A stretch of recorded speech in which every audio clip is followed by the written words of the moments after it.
Magandang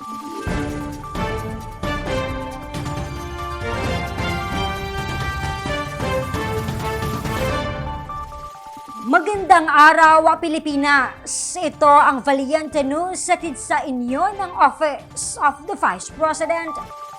Simula nang inilunsad ang OVP Libreng Sakay Program sa Tacloban City ngayong taon, naging suki na nito ang isang mag-asawang ambulant vendor. Magkano kaya ang kanilang natitipid sa pamasahe kada linggo sa tulong ng programa? Ang kasagutan, alamin natin sa ulat ni Maribeth Adlawan.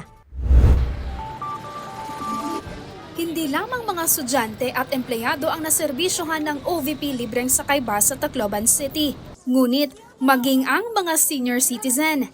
Isa na rito si Nanay Margarita, isang ambulant vendor sa Tacloban City. Sabi ng nanay, matagal na silang suki ng kanyang asawa sa OVP Libreng Sakay Bus at malaki ang naitulong nito sa kanila. Matagal na kami nakasakay dito. Susuki na kayo? Suki na po kami sa araw-araw.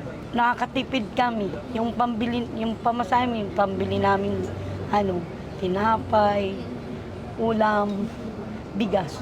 Minsan wala akong benta. Wala akong pamasahe. Nag-aabang na lang ako. Dahil sa OVP Libreng Sakay Program, 160 pesos ang natitipid ng mag-asawa sa pamasahe araw-araw o katumbas ng 1,120 pesos kada linggo. Malaking halaga na para sa marami nating kababayan.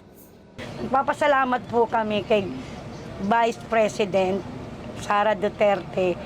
Malaking tulong na to sa amin ang pamasahe. Nabibili namin ng ulam.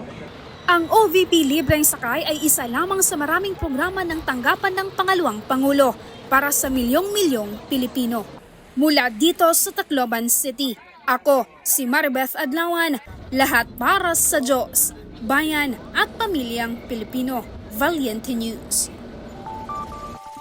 Abangan ang iba pang mga balita dito lamang sa Valiente News. Ako si Claudette Loreto para sa makabuluhan, naninindigan at matapang na mga ulat at impormasyon. Maraming salamat.